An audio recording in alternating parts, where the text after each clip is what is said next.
está começando mais um episódio do podcast Negócios do Agro. E antes da gente dar início, quero fazer um agradecimento especial para quem torna esse conteúdo possível, que é a AgroTravel, a agência de viagens oficial do agronegócio. O nosso convidado de hoje tem uma trajetória extensa, ele é engenheiro agrônomo, tem mestrado em irrigação e drenagem e concluiu o doutorado em engenharia agrícola pela Universidade Estadual de Campinas, a Unicamp. Atualmente, ele é pró-reitor de pesquisa, pós-graduação e extensão da Universidade de Uberaba, Uniub. Ele é professor permanente dos programas de mestrado profissional em engenharia química e produção vegetal e já publicou vários artigos em periódicos especializados e mais de 300 trabalhos em anais de eventos. Ele possui livros e capítulos de livros publicados e vários outros organizados também. E ele ainda atua como proprietário da empresa C3 Consultoria e Pesquisa desde 2015. Eu vou conversar com André Teixeira Fernandes. Seja bem-vindo, André. Opa, Fábio, é um prazer estar aqui com vocês para esse bate-papo. Maravilha. André, queria que você começasse aí contando um pouco aí da sua trajetória e como é que o agro surgiu na sua vida. Então, Fábio, meu pai, ele é engenheiro agrônomo, né, formado lá também na Exalc, na mesma escola que eu formei, formado em 1966. A vida inteira, desde pequeno, eu vi meu pai participando de eventos, dando consultoria. Ele é um extensionista, né? Então ele trabalhou a vida inteira com café, foi do Instituto Brasileiro do Café, né, o IBC, e que foi extinto, mas ele depois foi para o Ministério da Agricultura. Então a vida inteira eu vi ele participando muito do mundo do agro, principalmente na área do café, né? Então eu não tinha dúvida de qual carreira eu ia seguir, né? Por tudo que meu pai representa para o agro brasileiro, principalmente para a cultura do café. Então eu não tinha dúvida da carreira que eu ia seguir. Então eu fiz a mesma escola que ele, né? A Exalc lá em Piracicaba, né? Desde o primeiro momento na Exalc, sempre com muitas atividades de estágio, praticamente não tinha férias, né? Eu gosto muito de estar no campo, estar em pesquisa, tinha projeto de iniciação científica, de inovação, então sempre aproveitar todas as oportunidades que a universidade oferecia além da graduação, né? Porque é o que eu falo até para meus alunos hoje. Para quem quiser sair da escola, né? Hoje eu estou numa universidade aqui grande, só com o histórico escolar, todo mundo vai sair, com o currículo poucos, né? Então aproveite tudo que você tem, que a universidade oferece para você, de oportunidades, de estágio, de projeto de pesquisa, de extensão, de ação comunitária, tudo que vocês puderem, porque quando vocês saírem, vocês vão ter um currículo e não simplesmente um histórico, né? E aí vocês vão ser muito mais diferenciados do que os outros. Então, a minha carreira inteira foi baseada nesses princípios, né? Aproveitar sempre ao máximo o que as empresas estão oferecendo e as instituições. Então, eu desde a época da Exalc, eu trabalhei com vários estágios, mas o que me chamou mais atenção, que eu gostei mais, foi a área de recursos hídricos e irrigação. Aí eu fiz o estágio, né, no Departamento de Engenharia Rural da Exalc, e gostei muito disso. Falei, eu quero trabalhar mais nessa área específica da irrigação, que eu acho que é um tema que pode mudar a produção de alimentos do mundo, né? Isso, imagina, hoje faz 30 anos, né? E aí gostei tanto que eu já terminando o mestrado, a graduação, já fui para o mestrado, e direto na área da irrigação, continuei lá. Aí no meio do mestrado apareceu uma oportunidade para eu trabalhar numa empresa multinacional de irrigação, que era a Rainbird, e aí eu consegui esse primeiro emprego estando no mestrado, finalizei o mestrado, continuei nessa empresa, e aí como essa empresa trabalhava muito ali na região de Campinas, falei assim, não vou parar, vou começar um doutorado. Comecei um doutorado na Unicamp, né, que é na Faculdade de Engenharia Agrícola da Unicamp, trabalhando ainda nessa empresa multinacional, só que daí surgiu a segunda oportunidade de vir para Uberaba, num projeto que eu considerei que ia mudar a minha vida, que seria para implantar um centro de irrigação numa universidade de Uberaba, né, quando eu fui contratado em 1997, fazendo doutorado ainda, né, e aí a fome com a vontade de comer juntou, né? Então, eu sempre gostei dessa área e falou assim, ó, você vai ter um desafio na sua carreira de mudar para uma cidade que eu não tinha nenhum parente, até hoje não tenho, quer dizer, minha família hoje está aqui, mas longe de casa, 400 quilômetros, e um projeto totalmente novo, né? Mas eu vejo que é um projeto que deu muito certo, né? Tanto é que eu estou há 27 anos nessa empresa, nessa universidade, né? E ela cresceu demais nesses últimos tempos aí, né? Desde que ela começou, na época ela tinha uns 5, 6 mil alunos, e hoje ela bateu essa semana 51 mil alunos, né? Então eu consegui participar dessa trajetória de uma forma, eu considero, bem expressiva, né?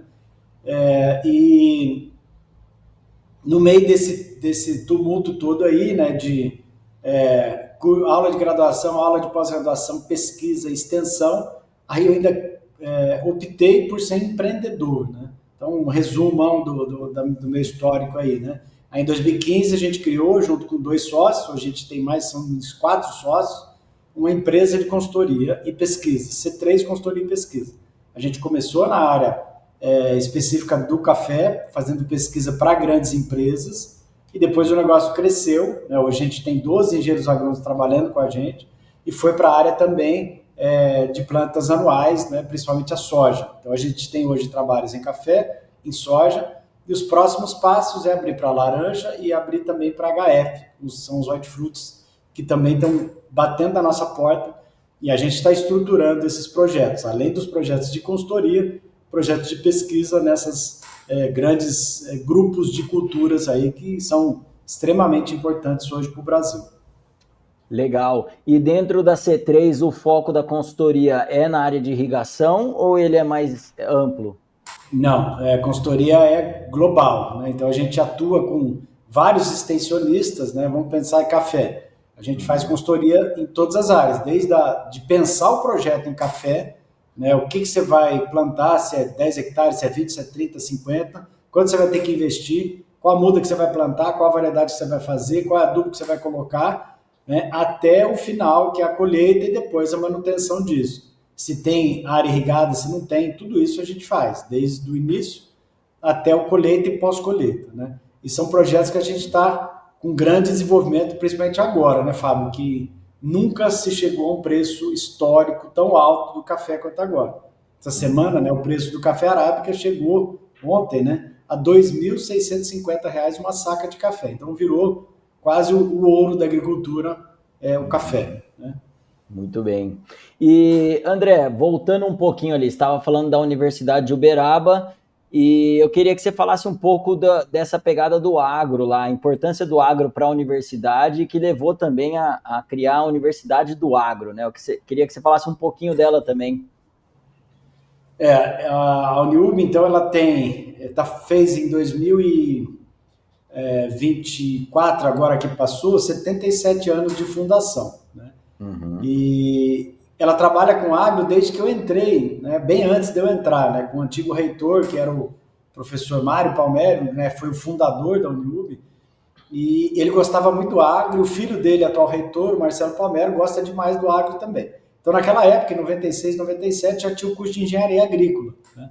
Uhum. Então, já era um curso muito forte na época. E depois, logo na sequência, em 98, veio o curso de medicina veterinária, né, que agora já fez 25 anos.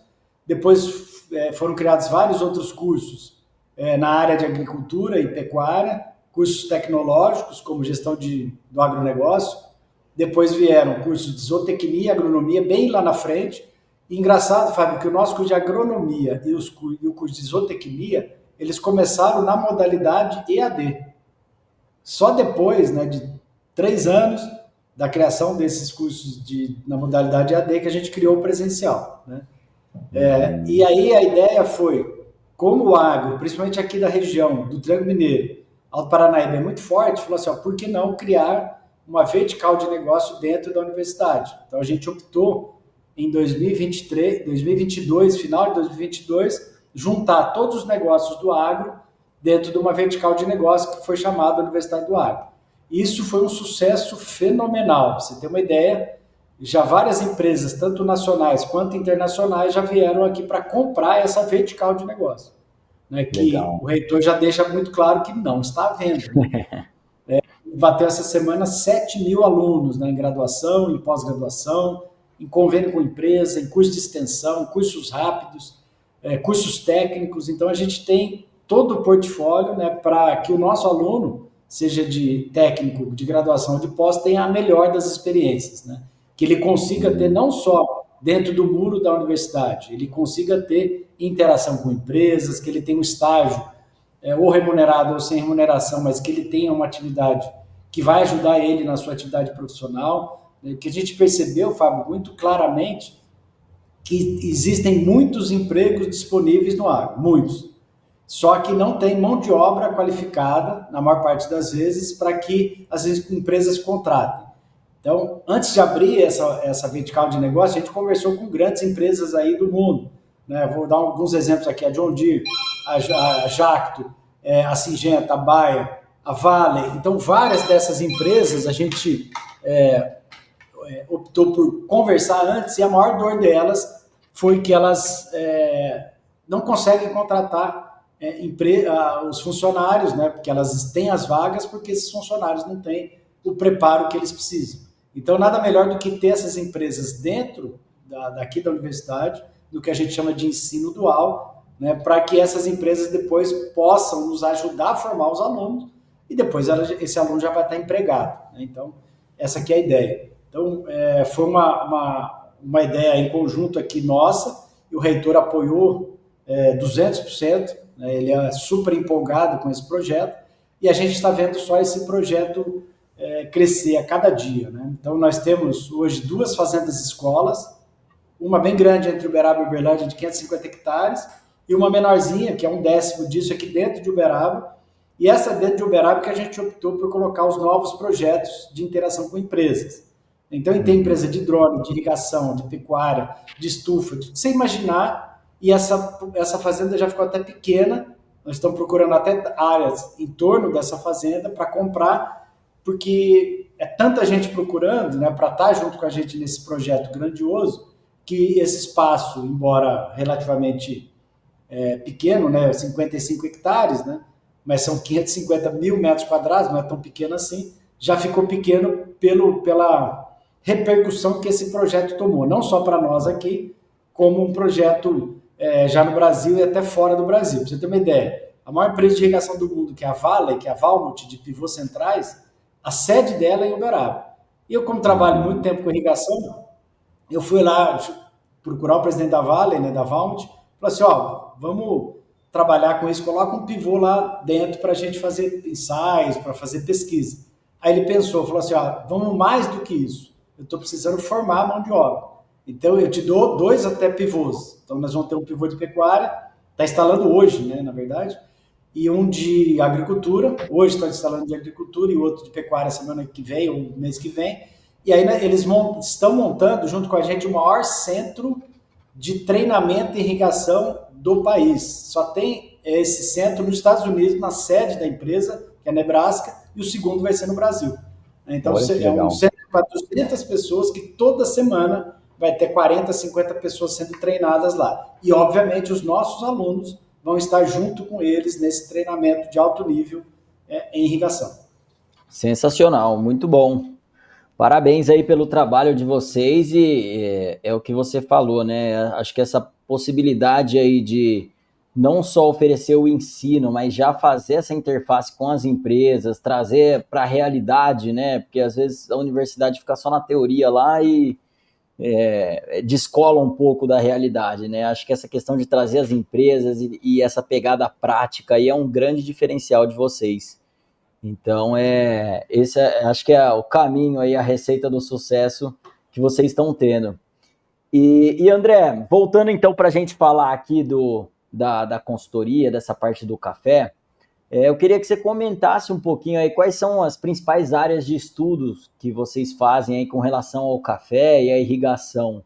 Tem alguma inovação aí que merece destaque? Então, Fábio, o que a gente tem, eu trabalho nessa área de irrigação com várias culturas, né? A gente dá assessoria para o maior grupo de melão do mundo, né? Que é a Agrícola Famosa, né? Fazendo manejo de irrigação deles. A gente trabalha com irrigação de pastagem, irrigação de HF, mas a minha carreira, né? Principalmente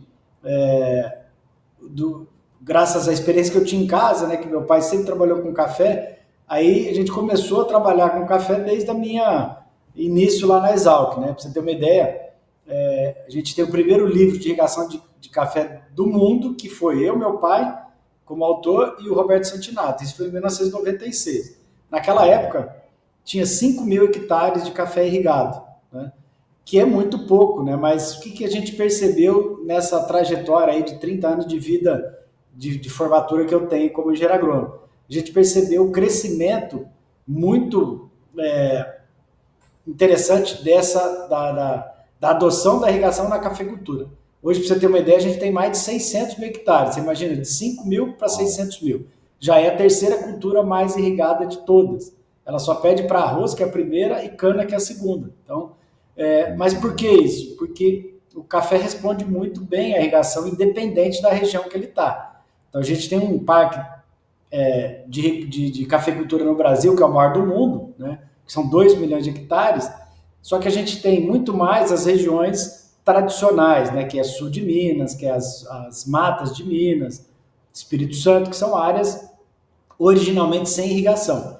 E o que a pesquisa mostrou? Que com irrigação, com projetos de irrigação nessas áreas, mesmo as consideradas tradicionais, o ganho que o produtor tem é uma coisa fabulosa, né? E, no mínimo, para essas regiões, tem um ganho aí de 50% de produtividade. E café é uma cultura que tem um investimento alto por ano, em torno de 20 a 25 mil reais por ano, que o produtor tem que colocar de dinheiro, de adubo, de colheita, de mão de obra, de defensivo.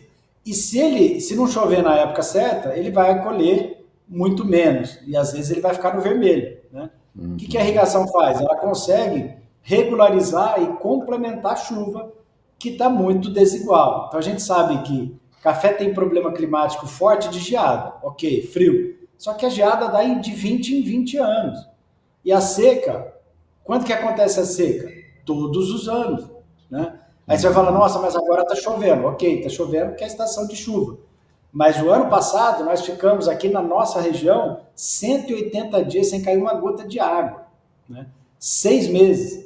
Isso aconteceu também no sul de Minas, um pouco menos, mas foi 150, 160 dias. O que aconteceu? Grande parte dos produtores investiram na cultura e não tiveram a recompensa que é o café colhido. E o cara não paga a conta, né? E aí o que a gente percebe? Quem investir em irrigação é mais um seguro. E esse seguro é uma coisa fabulosa hoje, que o preço está o mais alto da história, né? Então hoje uma saca de café ultrapassa R$ 2.600, né? Com irrigação a gente consegue produzir aí tranquilo 50, 60 sacas no café arábica. Se for para o café conilon, que é um outro tipo de café que tem mais cafeína e serve para fazer os blends, aí você consegue produzir 100, 150, até 200 sacas por hectare. E aí, gente, não tem, eu vou ser muito tranquilo com vocês. Hoje, na agricultura, não tem negócio melhor que café. E laranja também está muito bom, né? Porque o produtor produzindo 50, 60 sacas, num custo aí que ele vai ter de 22 a 25 mil, ele vai colocar no bolso aí, por hectare, tranquilamente 60, 70 mil, né? E a soja nunca vai acontecer isso, nunca, né? Outras culturas anuais como o milho também não. Ah, mas é mais rápida, gente, mas o que a gente percebe que está acontecendo no café hoje, e também na laranja, devido à doença, né, que dizimou algumas lavouras dos Estados Unidos e em São Paulo, hoje o preço está muito bom, né? Mas, de novo, se está muito bom, eu tenho que investir em tecnologia para que eu consiga produzir. Então, tem cafeicultor hoje, mesmo nesse preço, que está no vermelho? Tem. O cara não consegue produzir porque não chove. E aí ele não consegue pagar as contas, né? Então eu vejo a irrigação, por isso que a gente viu esse salto tão grandioso da cafeicultura irrigada. Começou com 5 mil, hoje está com 600 mil e só aumentando, né? Então, para vocês terem uma ideia, hoje eu nunca vi, né, em 30 anos de carreira, tanta gente procurando para irrigar café quanto agora, né? As empresas estão atrasando a entrega, tanto de pivôs centrais quanto de gotejamento. Não tem para entregar, porque está todo mundo comprando, né? Sim, então, eu vejo uma oportunidade gigantesca, mas também uma sugestão para os cafeicultores que estão nos ouvindo aqui.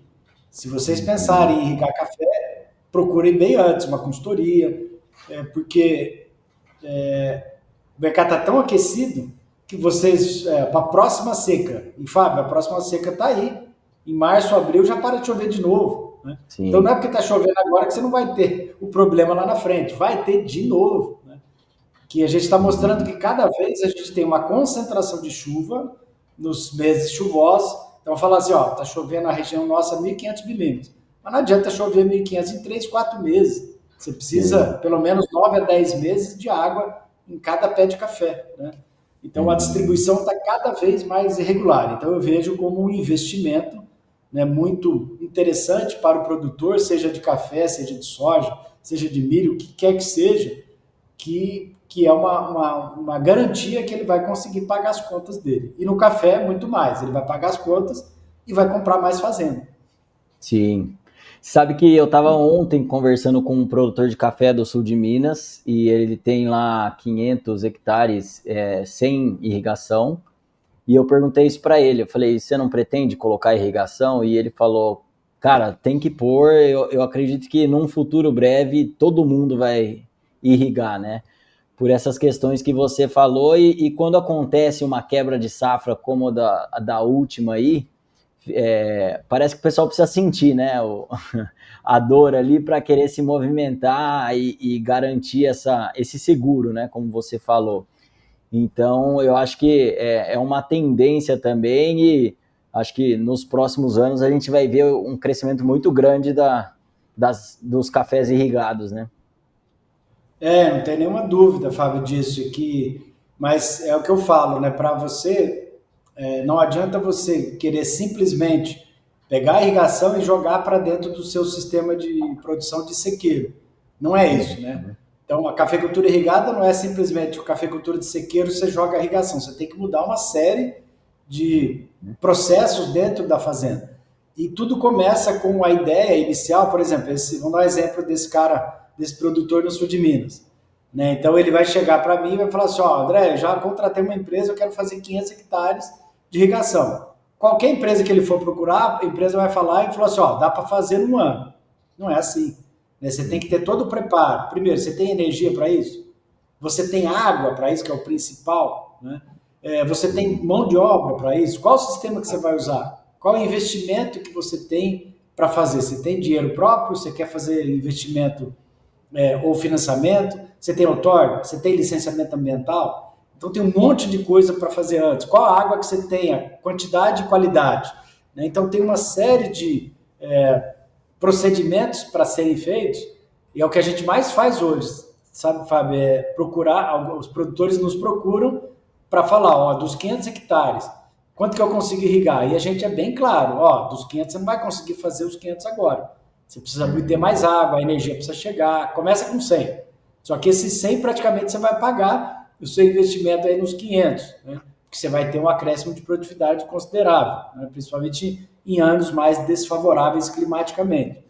Então, o que a gente faz é isso, é colocar dentro da cabeça do produtor uma série de critérios técnicos para que ele tenha um anteprojeto, a gente chama de um anteprojeto. E aí esse anteprojeto, né, que tem todas as características fundamentais para uma cafeicultura irrigada de alto nível, aí sim ele vai colocar numa empresa de irrigação para que ela faça o projeto executivo, volta para nós, a gente avalia isso tudo, para daí sim ele ir para o campo e colocar. Aí não vai ter erro, né? Porque a gente percebe que a irrigação não pode ser mais um problema para o cafeicultor ou para o agricultor. Ela tem que ser uma coisa que vai trazer vantagens para ele. Então tem que ser muito bem planejado. Uhum. Muito bem. E, André, com o café aí atingindo esses preços recordes aí, que estratégias aí que os produtores podem usar para aproveitar melhor esse momento aí e garantir rentabilidade?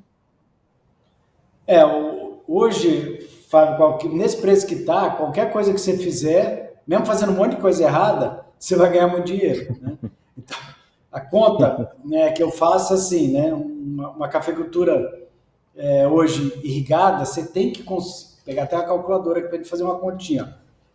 Se você pegar hoje um café irrigado, tem gente produzindo aí no Arábica 80 sacas. Vamos colocar uma média mais tranquila que é 50, né?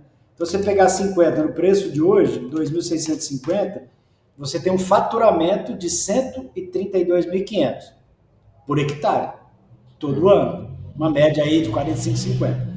Você gasta, né, pelos cálculos que a gente tem de custo de produção do café, tirando a irrigação, custeio, pelo Educampo, pelo Sebrae Educampo, que pega mais de 300 fazendas aqui no sul de Minas e também no Triângulo Mineiro, você vai gastar R$ 22.000 para produzir. Vamos colocar lá para cima 30 mil de custo. 132 menos 30 mil, você vai ganhar por hectare R$ 102.000. Ganho no bolso. Se você tiver 10 hectares, que é nada, R$ 1 milhão por ano no bolso. Né? Então imagina, se o cara fizer alguma cagada, né, alguma besteira, de 30 mil jogar para 50 mil, ele ainda põe 80 mil no bolso. Né? Então é até complicado falar, né, nesse momento que a cafeicultura está passando, que tem muito aventureiro que entra. Aí, como que ele pode ter quebrar? Ele tem um financiamento para pagar e aí, por algum motivo, ele não consegue produzir 50 sacas. Vai produzir 20, 30, 10, e aí ele não vai conseguir pagar os custos dele. Se a gente fizer outra conta para o café Conilon, né, que é o café que tem um preço mais baixo, pela qualidade dele não ser igual ao arábica, mas ele é um café que o mundo inteiro aceita porque ele faz as cápsulas, né? Ele tem o dobro da cafeína. E você faz os blends. No Conilon você produz tranquilamente 100 sacas. Então você pegar 100, tem gente produzindo 150, dos 150 a 200.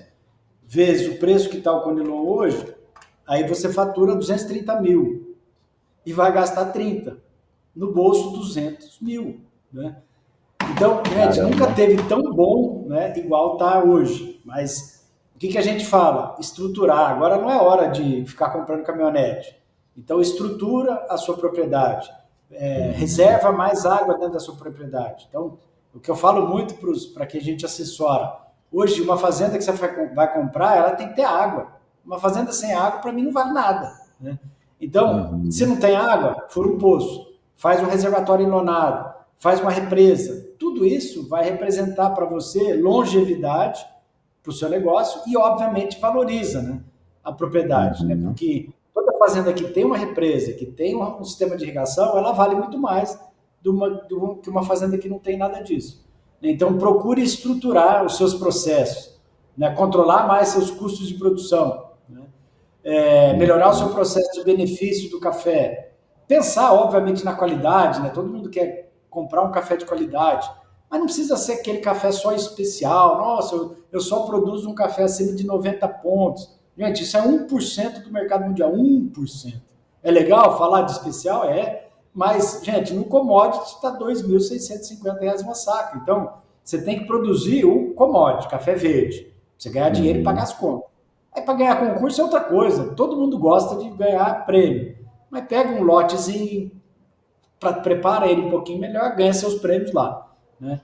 Mas isso é uma outra coisa que o Brasil tem mudado muito, né? A qualidade do café. Todo mundo falava, não, o café bom vai para o exterior. Não é mais assim. Né? Hoje a gente consegue comprar excepcionais cafés em qualquer lugar do país, né? Principalmente se for para o produtor. O problema agora, né, Fábio, com esse preço que está, é a turma colocar o pé no freio do consumidor final. Então, se o nosso consumidor final brasileiro já gostava do café extra forte, que é o pior de todos, né? E agora, com esse preço que está quase R$ 100 um quilo, aí o cara vai comprar café péssimo também. Né? Então, o problema de estar esse preço para o consumidor final é que esse produtor final agora ele vai desaprender a tomar bons cafés, porque ele vai no mais barato. E se ele for no mais barato, ele vai comprar coisa mais barata de péssima qualidade. Né? E vai voltar para o que era antes. Então, a gente estava numa trajetória legal, todo mundo tomando cafés bons, né? Mas o meu sócio, né, o Eduardo Mosca, ele fez uma conta muito legal. Será que está caro o café hoje? Aí ele fez uma conta muito simples, muito rápida da gente fazer. Se você quiser fazer 1 litro de café, pagando um café especial hoje, que é em torno de R$ 90, R$ 95. Gente, você vai gastar muito pouco pó para cada litro. O litro vai custar R$ 4 a R$ 5, 1 litro de café. 1 litro. É caro isso? Você paga um expresso R$ 10 na padaria agora. Mas você pode fazer um mega café a R$ 5, 5 a R$ 6, 1 litro de um café especial de alto nível, né? Então, falar que o café está caro é muito relativo, né? Se fizer um café coado de alto nível, é mais ou menos esse preço aí que eu coloquei aí, que o meu sócio Eduardo Mosca fez essa continha aí, a gente nunca pensou nisso, né? E uma coisa legal. também legal, né, Fábio, é falar que o produtor agora está recebendo um preço alto pelo café. Será? Ele, há uns 2, 3 anos atrás, valia R$ 500 uma saca, ele não pagava os custos, né? E quanto que a cadeia do café está recebendo por cada um dessas xícaras de café que o produtor está produzindo, né? Então, a conta que a gente faz é muito fácil. Hoje, o preço do saco de café está acima de 2.600. Só que se a gente pegar uma saca de café de 60 quilos, né, e transformar ela em cafés expressos, quantos cafés você acha que dá? Você tem noção? Não. Mais ou menos, dá um chute aí. Vixe, não consigo nem chutar. 7.200. Nossa senhora. 7.200 expressos. É Então vamos muita pegar aqui, coisa. ó. Se eu vender 7.200 hoje, né, vezes R$ 10 que está o expresso, hoje está R$ 10. Então o produtor está ganhando 72 mil. Produtor não, o cara da ponta. Sim. 72 mil. Quanto que o produtor está recebendo? 2.600. Isso é agregar valor. Não, mas vamos vender esse café na Europa. Na Europa o café custa 4 euros. 4 euros hoje, vezes, deve estar uns 6 reais, 7 reais, vamos pôr 7 reais. 28 reais um saco, um café expresso, vezes 7.200, 200 mil reais uma saca de café vendida na Europa, né? O produtor está recebendo quanto? 2.600.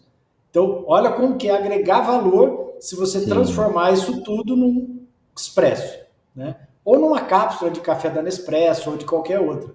Então, veja que o produtor hoje está muito bom para ele, mas a cadeia ainda consegue receber um preço ainda maior do que o produtor, que hoje está sendo bem remunerado. Acaba sendo bom para todo mundo, né? Hoje está bom para todo mundo.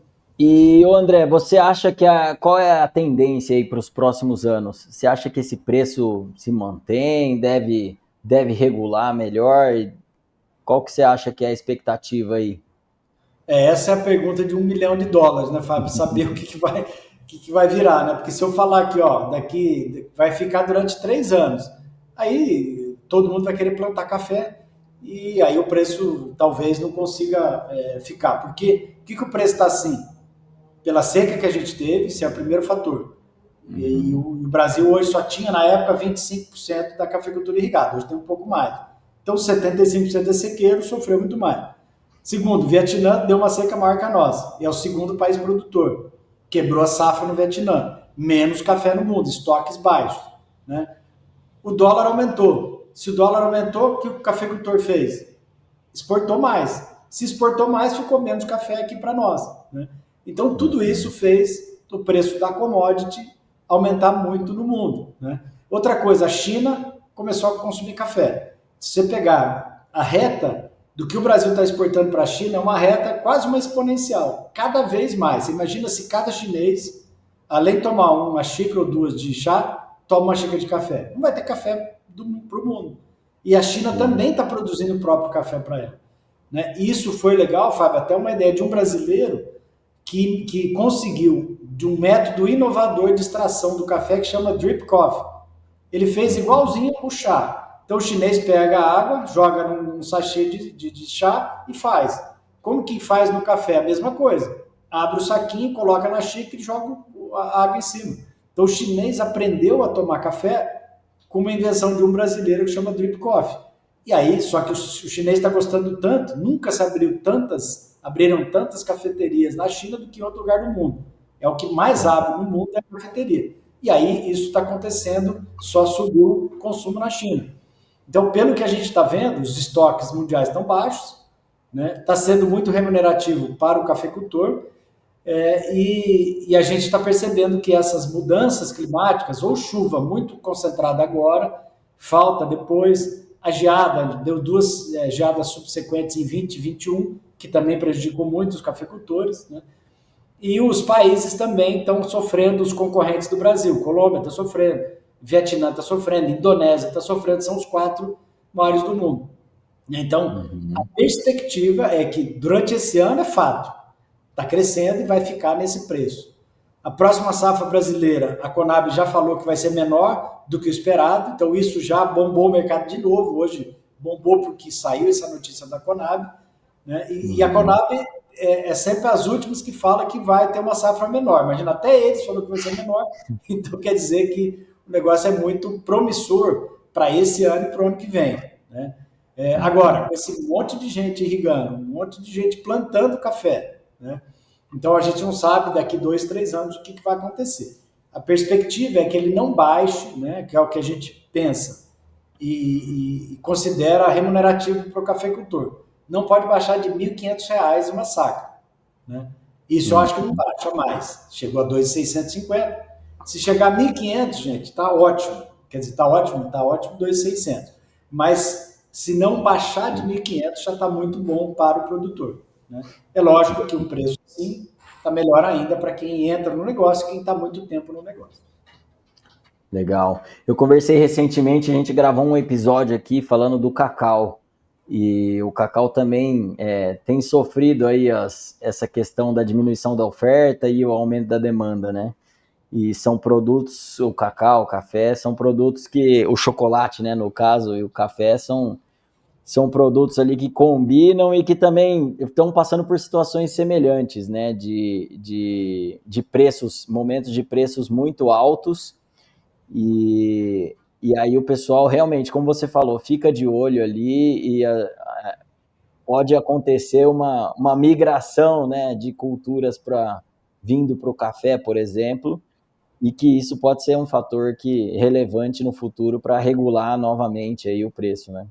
Então a A gente. gente está vendo, né, Fábio, um exemplo de uma propriedade que a gente assessora, que é uma grande propriedade, né, que tem uns 4.000 hectares de café, só que ela tem muitos pivôs, né, que é esse sistema de irrigação para grãos também, né, principalmente soja e milho. E aí o Uhum. que a gente começou essa assessoria há uns 5 anos atrás, quando o café estava 500, 600, e aí a gente faz o estudo de capacidade de irrigação global da fazenda. Ó, quanto de água vai para a soja, quanto de água vai para o milho, quanto de água vai para o café. O café irrigado por pivô é um consumo, o gotejamento é outro. Então a gente fez todo esse cálculo, só que agora, né, é uma empresa grande, não vou falar o nome aqui, mas é uma empresa grande, até dona de banco e tudo. Quando ela viu que o café está dando, o que a soja e o milho está dando, ela falou assim, ó, gente, tira todo o sistema de irrigação das culturas anuais, que é milho e soja, e joga tudo no café. Então, a gente teve que redimensionar todo o nosso estudo de capacidade de irrigação, quer dizer, irrigação vai ser no café, o resto é chuva, né? Então, Aham. olha como que mudou isso. Por quê? Porque não tem jeito. O empresário faz a conta, o sócio da empresa ele faz a conta. Quanto que eu estou ganhando por hectare no café hoje? Quanto que eu estou ganhando na soja, no milho ou qualquer outra cultura? Né? Lógico, vamos ter HF que também está muito remunerativo. Perto aqui de Uberaba, já tem batata que está bombando também. Cebola, alho, né, custo de produção altíssimo, mais um faturamento aí fabuloso também. Então tem essas culturas todas. Só que se você somar esses HF ainda é muito pequeno perto do mundo, né, do café e da laranja e da soja e assim por diante. Né? Mas são culturas também que estão crescendo muito. E o que é interessante falar, né, Fábio? Todas essas culturas só crescem porque são 100% irrigadas. Não tem jeito de produzir com qualidade, com produtividade, alho, cebola, tomate, batata, café e assim por diante. Culturas de Uhum. alto valor agregado é mais complicado. O exemplo também que a gente pode dar é do melão, né? Lógico, a gente está assessorando uma empresa de melão lá em Mossoró, que é bem no pleno semiárido do Nordeste. É o maior grupo de melão do mundo. E aí o que a gente está fazendo lá? Tentando, já há 5 anos, reduzir a quantidade de água que a turma coloca no melão. Né? Por quê? Uhum. Porque é parte do custo de produção, mas isso é importante falar, né, Fábio? Porque é uma coisa que vai acontecer também para as outras culturas. Esse melão produzido lá no semiárido, 85% ele vai para a Europa. E a Europa, o que ela está fazendo? O consumidor da Europa é um consumidor mais crítico. Ele pega o melão e está olhando o melão. Quantos litros de água foram utilizados para produzir cada quilo desse melão? Se for muito, o cara não compra o melão. Né? Sim. Então, isso para mim, enquanto professor de irrigação, de manejo, de usar a água de forma racional, é uma coisa fabulosa. Por quê? Porque aí, imagina, o cara só vai conseguir ter sucesso no negócio dele se ele aplicar a água de forma sustentável, que é o que a vida inteira eu falei. Mas como a água sempre foi de graça e no Brasil sobra, aí o cara não está muito preocupado em jogar mais do que a cultura precisa. Mas daqui a pouco, o cara não vai conseguir vender esse melão para fora, ou vender o café para fora, ou a soja e assim por diante. É o que a gente fala de pegada hídrica. Não é negócio de ficar abraçando árvore. Pelo contrário, é usar a água de uma forma racional e a energia também. Sempre quando eu estou aplicando a água, tem energia embutida nisso. Né? Então eu tenho que fazer de forma sustentável. Né? Muito legal. Sabe que a gente teve agora em 2024, a gente levou um grupo para ver alguns projetos de irrigação no deserto lá no Egito. E foi muito interessante isso, e uma das reflexões que gera no pessoal é sempre isso, né? E passar essa imagem, essa visão para o produtor, né? Que por mais que aqui a gente ainda tenha essa abundância, vai chegar um momento que a gente vai precisar se preocupar com a gestão hídrica, né, do negócio. E não precisa esperar a água bater na bunda, literalmente, aí para se preocupar com isso. Então, é um negócio que precisa conscientizar e se preparar antes, né? Não, antes do problema chegar. Isso foi interessante, né, Fábio, para a gente conseguir convencer, né, principalmente os agrônomos que trabalham com isso, porque, vamos dar um exemplo do melão. A água no custo de produção do melão é quase nada. Energia é quase nada, porque é uma cultura de alto valor agregado, o custo lá em cima. Então, os agrônomos pecam por colocar mais água, né? Até com medo. Não, se eu baixar um pouco a irrigação, eu não vou produzir. E a gente está provando para eles que é possível produzir até mais, com mais qualidade. Mas o convencimento veio muito mais, não da parte técnica, da parte de mercado. Precisou a gente uma hora falar, gente, vocês entenderam que se a gente não conseguir vender para a Europa, porque o cara não vai comprar porque está jogando mais água, vocês não vão ter emprego mais. É até um benefício que vocês têm de fazer o manejo correto da água para vocês manterem o emprego. Né? Então, usar esses argumentos aí extremos, mas é uma coisa que veio para ficar. Né? E, igual você estava falando, a gestão da água é uma coisa que já tem no Brasil desde 1997. Foi publicada uma lei das águas, a Lei 9433 da Agência Nacional de Águas, que divide o Brasil inteiro em comitês de bacias hidrográficas. Né? Então, toda a gestão hídrica não é a gestão de um rio, é a gestão de uma bacia inteira. Né? Por quê? Porque eu tenho um afluente de um rio, mas eu tenho um contexto todo daquela bacia. Né? Então, é uma lei das águas fantástica, que, lógico, foi copiada da França, mas ela é muito boa. No começo, os produtores reclamavam muito. Nossa, eu vou ter que pagar pelo uso da água? Vai ter que pagar, porque se você pagar, você vai fazer de uma forma mais racional. O brasileiro só vê quando começa a doer no bolso, infelizmente é assim. Só que o custo ainda que se paga é muito pouco, né?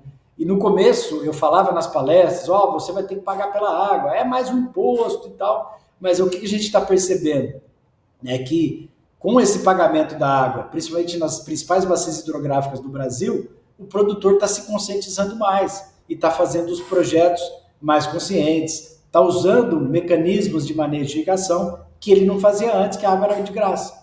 Então, eu acho que isso só está melhorando a qualidade, né, da agricultura e da pecuária irrigada no Brasil. Com certeza. E esse negócio do custo da água é engraçado, né? A gente foi para o sul da Espanha também, lá em Almeria, que é uma região desértica e depende 100% da irrigação ali.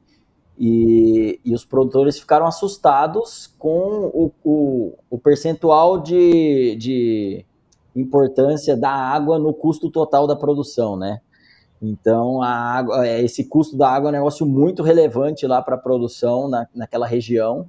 E o pessoal ficou bastante espantado com isso, né? Porque a gente não tem essa realidade tanto no Brasil. Está começando agora, então e por isso que é legal, né, André, conhecer outras realidades, o mundo aí, para entender também como funcionam em outros lugares e ver a possibilidade de que o Brasil pode passar por esse cenário no futuro. E aí você já entender melhor e estar preparado para isso, né? E uma coisa, né, Fábio, eu também viajo muito, né, para ver agriculturas, né, principalmente de café, eu já fui em um monte de países, Vietnã, Indonésia, Guatemala, África, todo mundo que produz café, grande parte dos países eu já tive. E o que é interessante a gente trabalhar, que eu trabalho muito com meus alunos, é a diferença que existe, né, da lei, principalmente legislação ambiental e trabalhista desses países com relação ao nosso. Né? Nós somos muito mais rigorosos. Nós temos um código florestal que nenhum país do mundo tem. Né? Então você imagina falar para um cafeicultor hoje, está aqui no Cerrado, né, que em 100 hectares ele só pode produzir 80, porque 20 ele tem que preservar e ele tem que bancar. Se falar isso por qualquer lugar do mundo, o cara fala, você está louco. Se eu posso produzir em 100, por que eu vou deixar 20? Porque é lei, né? Se for para a Amazônia, eu tenho que produzir em 20 e proteger 80. E eu que tenho que bancar isso. Quer dizer, isso não entra na cabeça do cara lá de fora. Né? E mesma coisa a legislação ambiental. Eu fui visitar um café que é o mais caro do mundo. Chama Kopi Luwak, lá na selva da Indonésia. Né? Por que é o mais caro? Porque é aquela raposinha que sobe no pé de café, come o café, defeca o café e vai lá um cara, pega o café e as fezes e vende para os turistas tontos, igual eu que comprei, a $1.000 o quilo. Nossa! Né? E aí o que o cara faz? Além disso, ele pega esse bichinho, que é essa raposinha, e coloca dentro de uma jaula e dá café para esse bichinho comer. Gente, é um animal silvestre. Se fosse no Brasil, o produtor estaria preso, crime inafiançável. Lá pode, por quê? Porque é uma fonte de renda. Né? Mesmo esse bichinho que sobe na árvore de café, eu tirei foto, coloco até nas minhas palestras, ele tem um alambrado virado para dentro que não deixa esse bichinho nunca mais sair dessa mini fazenda. Por quê? Porque esse bichinho vale ouro. Né?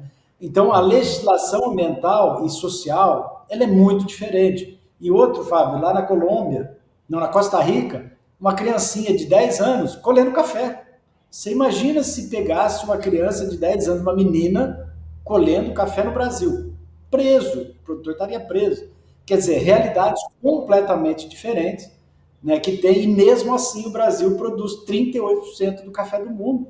Né? Mesmo tendo esse monte de legislações ambientais, não estou falando que é bom, nem que é ruim, mas ninguém tem. Né? Sim. E mesmo assim o produtor brasileiro está na vanguarda e está conseguindo ter as maiores produtividades do mundo, né? E fazendo, né, o café, que já é a bebida mais consumida do mundo, depois da água, cada vez mais relevante para o nosso agronegócio. É isso aí. O Brasil, como sempre, é imbatível, né? Na maioria dos produtos aí primários que a gente se propõe a fazer, a gente tem condições diferenciadas aí com relação ao resto do mundo, e a gente tem essa condição de ser protagonista em vários produtos. Muito bem, André, a gente está chegando no final aqui do nosso bate-papo. Aí eu queria saber se tem algum projeto que você está trabalhando atualmente que você queria falar sobre ele, ou uma mensagem final aí que você gostaria de deixar para o pessoal que nos acompanhou até aqui. Não, primeiro agradecer, Fábio, você e a Larissa aí por ter me chamado aí para esse bate-papo, né? E o que eu costumo falar muito para os meus alunos, e até para quem a gente dá consultoria e está nas pesquisas, é tentar sempre, né, nós que trabalhamos com o agro, falar isso para fora da bolha do agro. Né? Porque o que a gente percebe, todas as aulas que eu costumo dar, as palestras aí no Brasil inteiro, até fora, eu falo para o mundo do agro, do que o Brasil representa em termos de agro, que ele preserva, né, em termos de vegetação nativa, que é 66% da vegetação nativa o Brasil preserva, contra 0,3% da Europa, contra 20% dos Estados Unidos.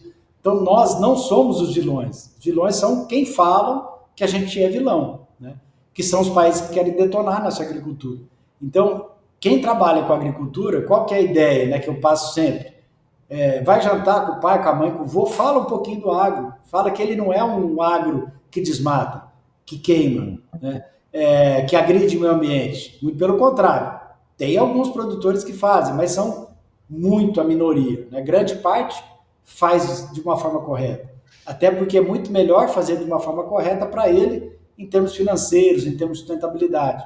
Então, o recado é que cada um que trabalha um pouco com o agro tente disseminar esse mundo do agro, que é um mundo do agro que funciona, que dá emprego, que tem sustentabilidade para quem não é do agro. Então, essa é a mensagem que eu procuro sempre passar para meus alunos, meus empresários que nos consultam aí, para que a gente a gente dá consultoria e para quem a gente faz pesquisa. Show de bola. André, muito obrigado por aceitar nosso convite, compartilhar aqui seus conhecimentos, suas experiências. Foi muito bacana aqui e informações muito valiosas também. Então, queria te agradecer por compartilhar tudo isso com a gente. Opa, eu que agradeço vocês aí. Quando precisar, a gente grava outro aí para bater mais um bate-papo aí forte com vocês. É isso aí. E agradecemos vocês que nos acompanharam até aqui.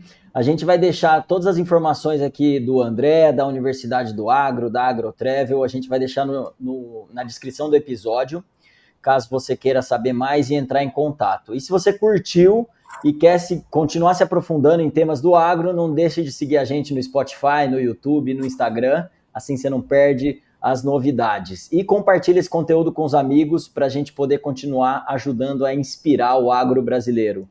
Muito obrigado e até a próxima!